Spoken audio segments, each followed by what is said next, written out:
92.7 big FM पर आप सुन रहे हैं प्यार के किस्से यादों का edit box with Nilesh Mishra में, और मैं आपको सुनाने जा रहा हूँ उमेश पंत की लिखी कहानी प्यार के दो रंग, बिना किसी एड ब्रेक के। तन्नू उर्फ तनुजा पंत। पापा चाहते थे कि बायोलॉजी पढ़ के डॉक्टर बन जाए। मम्मी के अरमान थे कि किसी डॉक्टर से शादी हो जाए। छोटा और इकलौता भाई राजू चाहता था कि उसकी प्यारी दीदी की कभी शादी ना हो। वो हमेशा उसको सुबह के नाश्ते में गर्मा गर्म आलू के पराठे और शाम को मिर्च डली हुई पालक की स्वादिष्ट पकौड़ियाँ खिलाती रहे। लेकिन तन्नू तो अपनी जिंदगी से कुछ और चाहती थी। उसको हमेशा यही लगता था कि ये जो शहर है छोटा सा, यहाँ उसके सपने पल ही नहीं सकते। और जो उसकी माँ है, पापा हैं, उनकी जो मिडिल क्लास सोच है, उसमें उन सपनों के लिए सांस लेने भर की भी जगह नहीं है। हर बार वो जैसे कुछ सोच के अपनी सोच को ही टाल देती, क्योंकि जानती थी वो जो चाहती है उसके लिए वैसा यहाँ और कोई नहीं चाहेगा, कभी नहीं। फिल्मों में जाना चाहती थी तनुजा, हीरोइन बनना चाहती थी। हाय, कितना असंभव सा सपना देखा था उसने। ऐसे सपने भला कभी सच होते हैं? वो जानती थी कि उसके और उसके सपने के बीच ये जो प्यार है वो एक तरफा प्यार है। दिखने में बेइंतहा खूबसूरत तन्नू अपने सपनों को अक्सर आईने में तलाशती। रात होती, सब सो जाते, तो उस सन्नाटे में वो बंद कमरा उसकी चंचल अदाओं के चलते एक सिनेमा हॉल में बदल जाता। अपनी चोटी को खोलकर बालों को आजाद कर देती तो जैसे कुछ देर के लिए यूं ही खुद भी आजाद हो जाती। छिपाकर खरीदा हुआ अपना मेकअप किट निकाल लेती, आंखों में काजल लगा लेती, थोड़ा सा मस्कारा भी लगाती, होठों पे जरा सी लिपस्टिक, और फिर आईने में देख के कभी मधुबाला बन के शर्माने लगती तो कभी हाय कैसे जब भी मेट की करीना हो जाती, एकदम बिंदास।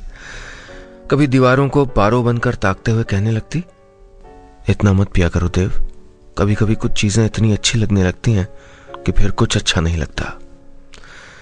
सुबह होते होते रात वाली तनुजा कहीं गायब हो जाती, जैसे एक चेहरे में दो चेहरे छुपे हों। अपने सपनों को अपने दुपट्टे में कहीं छुपा लेती थी वो। छोटे शहर की मिडिल क्लास लड़कियों के साथ यही तो होता है अक्सर। सपने वो अपने लिए देखती हैं और जीती किसी और के लिए। उस छोटे से शहर में उसकी उम्र और उसकी जान पहचान की कई और भी लड़कियां थीं, पर एक सारिका ही थी जिसको वो दोस्त कह सके। वही थी जो उसके सपनों से इत्तेफाक रखती थी, जिसके साथ ट्यूशन जाते हुए, बाजार से खरीदारी करते हुए, स्कूल के ब्रेक में खाना खाते हुए वो अपने इकलौते सपने का जिक्र कर पाती थी।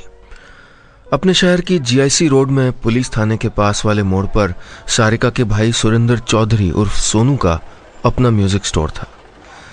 सारिका के पापा का ट्रांसपोर्ट का बिजनेस था, चौधरी ट्रांसपोर्ट्स। उनकी गाड़ियां बीच बीच में दिल्ली से माल भर के ले आती। शहर भर के दुकानदार अपनी अपनी दुकानों का सामान उन्हीं से मंगाते थे, और सोनू लगे हाथों नई नई फिल्मों की सीडी ले आता।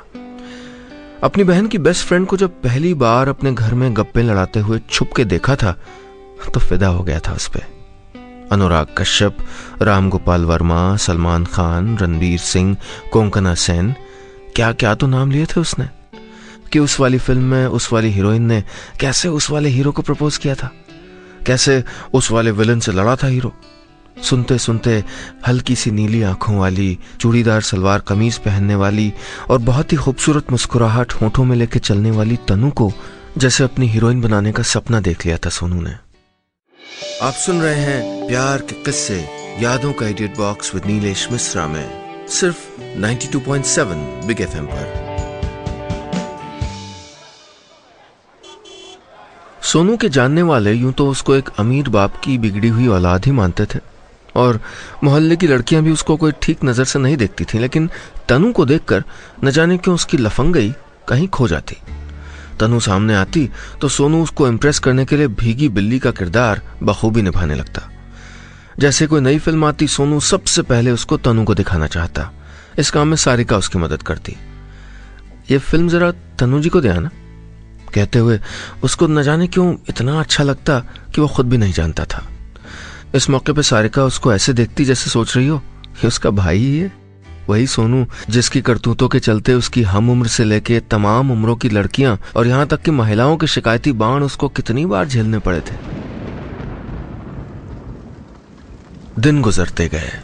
एक दिन बारिश की एक रात थी। दिन में आए खत ने तनु को उमंगों से भर दिया था।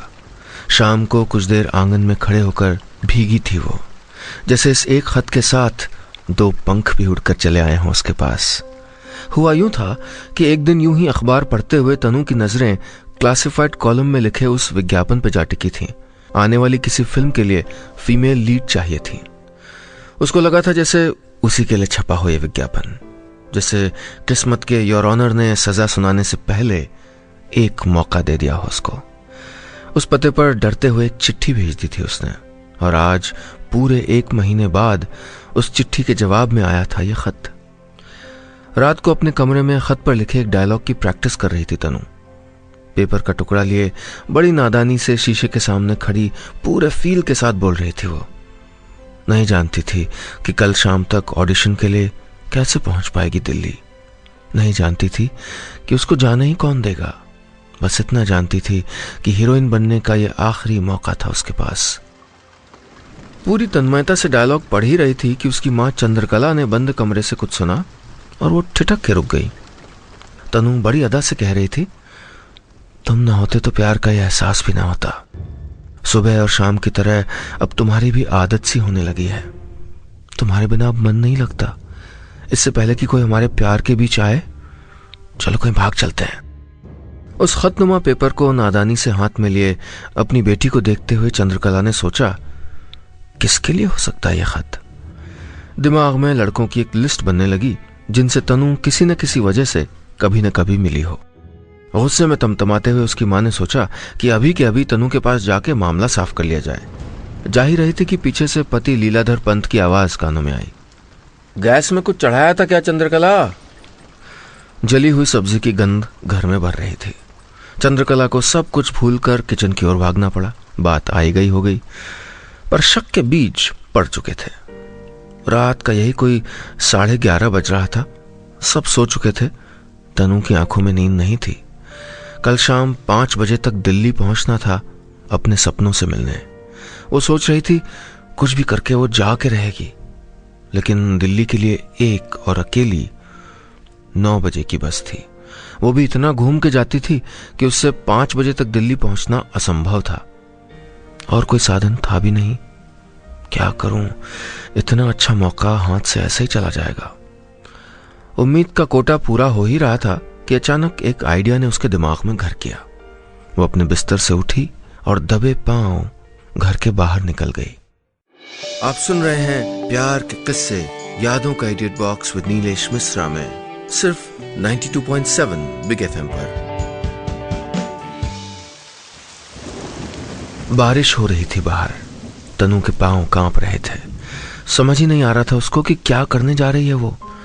एक और उसके सपने थे जिनको सच करने के लिए बगावत एक अकेला रास्ता था, और दूसरी तरफ थी उसके साथ की किसी शीलू, नीमा, सरिता की सी जिंदगी। माँ की सुनो, पापा की सुनो, भाइयों को खुश करो, पड़ोसियों में इज्जत बनाए रखो, और लड़कों से नजरें चुराकर चुपचाप घर से स्कूल, स्कूल से घर, फिर शादी, फिर बच्चे, फिर गृहस्थी। तनु ने भीगते भीगते अपनी लटों को ठीक करते हुए अपनी जिंदगी के लिए अभी अभी पहली शर्त चुन ली थी। रात के उस अंधेरे में गिरती मूसलाधार बारिश ने जैसे मौसम के साथ साथ उसके इरादों को भी ताज़ा कर दिया था। दबे पांव जैसे गई थी वैसे ही सारिका के घर से लौट आई। सारिका ने उसको बताया था कि सुबह सुबह सोनू गाड़ी लेकर दिल्ली जाएगा। हर सोमवार गाड़ी माल लेने जाती है। अकेले तो वो जा नहीं सकती थी दिल्ली। सोनू की अपने लिए दिल लगी को अब तक पहचान चुकी थी वो। उसने तय कर लिया था कि उसको क्या करना है। अपने एक तरफा प्यार को पाने के लिए किसी और के एक तरफा प्यार को ढाल बनाने का फैसला कर लिया था उसने। सुबह तड़के 5 बजे तनु चुपचाप बिस्तर से उठी।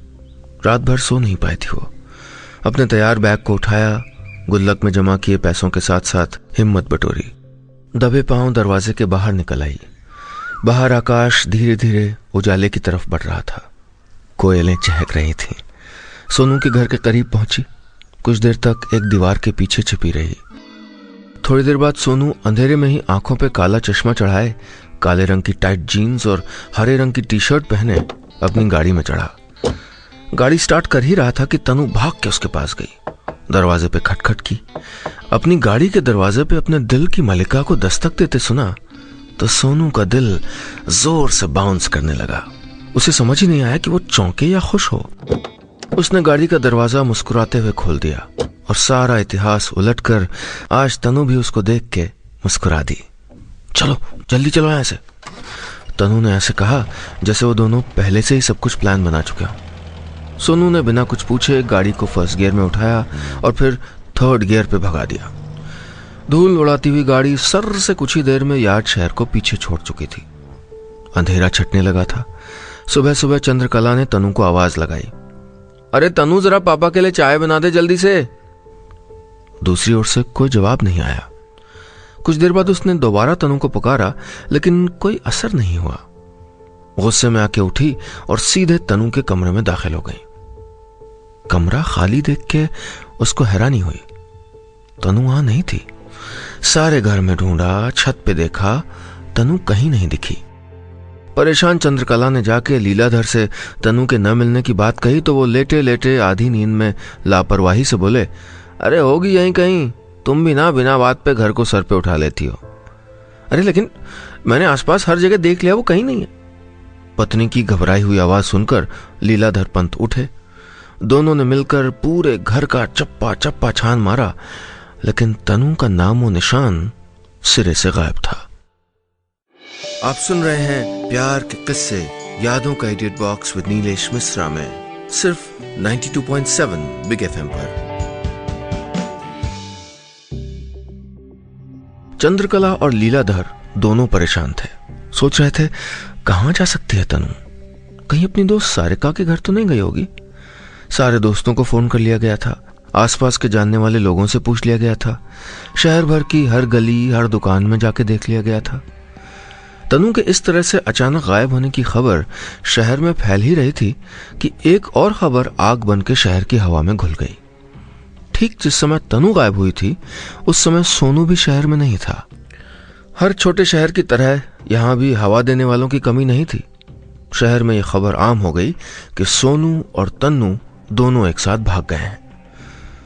जोशी जी की रेडीमेड की दुकान हो या पाठक जी का मेडिकल स्टोर, हर जगह अब तक अनकहे रहे तनु और सोनू के प्यार के किस्से गढ़े और फिर मजे लेके पढ़े जाने लगे। आस पड़ोस की औरतों को जैसे चुगलियों का खजाना हाथ लग गया था। सब्जी वाले पप्पू गुरु की पत्नी कहती, बाप डॉक्टर है, माँ टीचर और देखो बेटी एक नंबर के लफंगे के साथ। जल निगम में बाबू शर्मा जी की पत्नी की अलग राय थी। अरे लड़के के पास पैसे थे, उसके बाप का इतना बड़ा कारोबार है भाई, अब आजकल और कुछ थोड़ी देखती हैं लड़कियां। इसके बाद तो जैसे तानों का ताना बाना बुना जाने लगा।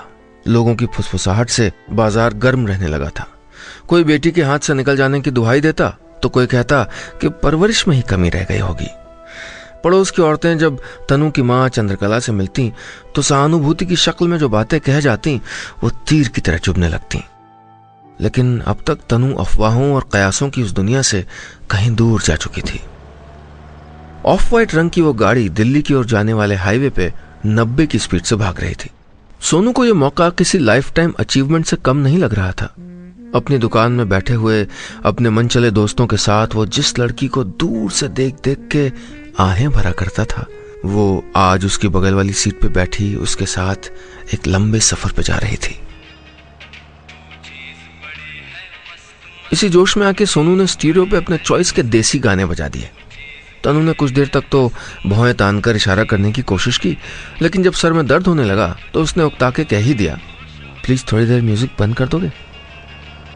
सोनू ने तुरंत म्यूजिक बंद कर दिया, फिर कुछ रुक के बोला, तनु जी आपको पता है पूरे शहर में आपसे खूबसूरत कोई लड़की नहीं है बाय गॉड। जब पहली बार आपको देखा था ना तभी से हम जानते थे कि आपका हमारा कोई कनेक्शन तो जरूर है।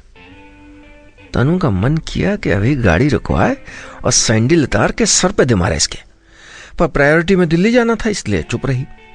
9 घंटे के उस लंबे सफर में सोनू तनु को इम्प्रेस करने की कोशिश में अपनी तारीफें करता रहा और तनु बस सुनती रही। दिल्ली अब बस 2 किलोमीटर दूर थी। सोनू दिल्ली पहले भी आया था। 1 घंटे में सोनू ने तनु को उसके दिए पते पे पहुंचा दिया। लीजिए पहुंच गए, वैसे आपको जाने देने का मन तो नहीं कर रहा।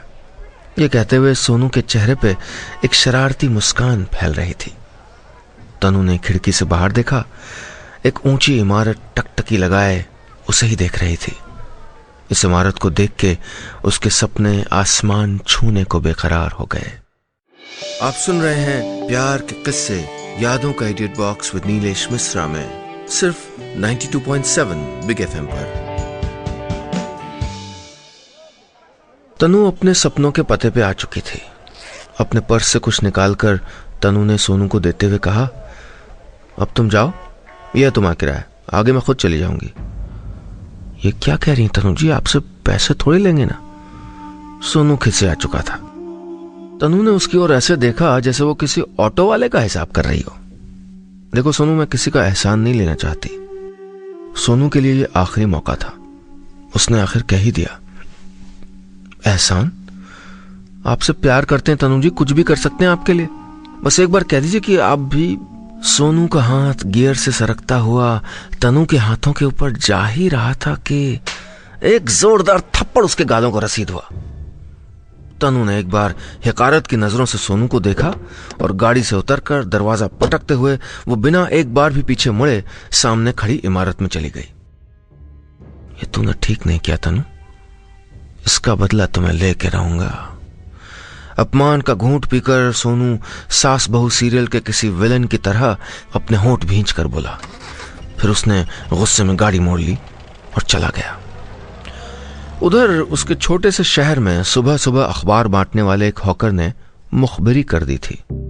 उसने सोनू और तनु दोनों के परिवार वालों को बता दिया था कि उसने सोनू को सुबह एक लड़की से चुपके से मिलते हुए देखा था। उसके इस खुलासे के बाद किसी को शक नहीं रह गया था कि सोनू ही वो गुस्ताख है जिसने तनु को भगा ले जाने का नीच काम किया है। पुलिस में खबर कर दी गई थी।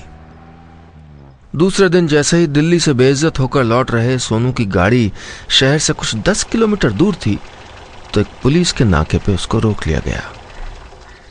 YS 1543 एक पुलिस कांस्टेबल ने उसकी गाड़ी का नंबर जोर से पढ़ा। फिर अपने पास एक कागज में देखा और इंस्पेक्टर से बोला, साहब यही नंबर है। इंस्पेक्टर ने बिना कुछ पूछे सोनू को दबोच लिया, गाड़ी का दरवाजा खोला और कॉलर पकड़ के उसको बाहर खींचा और एक जोर का रैप्टा जड़ दिया। पुलिस स्टेशन में अपनी बेटी की खबर लेने आए चंद्रकला और लीलाधर भी सोनू को देख के बाहर आ गए। कहां है लड़की, कहां ले गया उसे? पुलिस वाले ने झन्नाटेदार थप्पड़ जड़ने के बाद सोनू से पूछा। सोनू के गाल लाल पड़ गए थे। एक लड़की के लिए एक ही दिन में ये दूसरा थप्पड़ खाया था उसने। अरे साहब, मेरी गाड़ी बुक करके दिल्ली ले गई थी वो, जहां कहा छोड़ दिया। अब एक पैसेंजर बता के थोड़ी जाता है साहब कि वो कहां जा रहा है। चंद्रकला और लीलाधर हैरान थे। दिल्ली में दूर दूर तक तनु का कोई जानने वाला नहीं था, तो फिर तनु गई तो गई कहां? सोनू बदले की आग में जल रहा था। लीलाधर से बोला, अरे मैं तो बस इसीलिए छोड़ के आया कि उसने पैर पकड़ लिए थे। मरने की धमकी देने लगी तो मुझको जाना पड़ा। लेकिन रास्ते में उसकी बातों से यही पता चला कि दिल्ली में किसी से चक्कर चल रहा है उसका। जितनी भोली दिखती है उतनी है नहीं आपकी तन्नू। लीलाधर और चंद्रकला शर्म से पानी पानी हो रहे थे। उनके हिसाब से उनकी बेटी ने उनको कहीं मुंह दिखाने लायक नहीं छोड़ा था। आप सुन रहे हैं प्यार के किस्से यादों का edit box with Nilesh Mishra में सिर्फ 92.7 बिग एफएम पर। तनु को गायब हुए पूरा एक हफ्ता हो गया था। पुलिस ने सोनू के साथ दिल्ली में उस इलाके में छानबीन भी की जहां उसने तनु को छोड़ा था। वहां एक प्रोडक्शन कंपनी के मालिक ने बताया कि उन्होंने अखबार में एक इश्तिहार निकाला था कि उनको अपनी फिल्म के लिए एक्ट्रेसेस चाहिए। तनुजा पंत नाम की एक लड़की भी वहां ऑडिशन देने आई थी। एक्टिंग के लिए बहुत पैशनेट थी, टैलेंटेड भी थी। शायद फाइनल राउंड में पहुंची थी, लेकिन उसका सिलेक्शन हुआ नहीं। बात और खुली तो पता चला कि अखबार में निकले विज्ञापन के बाद उसको एक स्क्रिप्ट प्रैक्टिस करने को दी गई थी। वही डायलॉग ऑडिशन में बोलने थे। लीलाधर और चंद्रकला के लिए बात चौंकाने वाली थी। चंद्रकला ने मायूस होते हुए सोचा, तो उस दिन कोई लव लेटर नहीं पढ़ रही थी तनु, लेकिन यही करना था तो बता के भी तो आ सकती थी।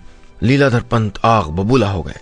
उनको अखबारों के सप्लीमेंट्स में छपने वाली कम कपड़े वाली लड़कियों की तस्वीरें याद आ रही थीं।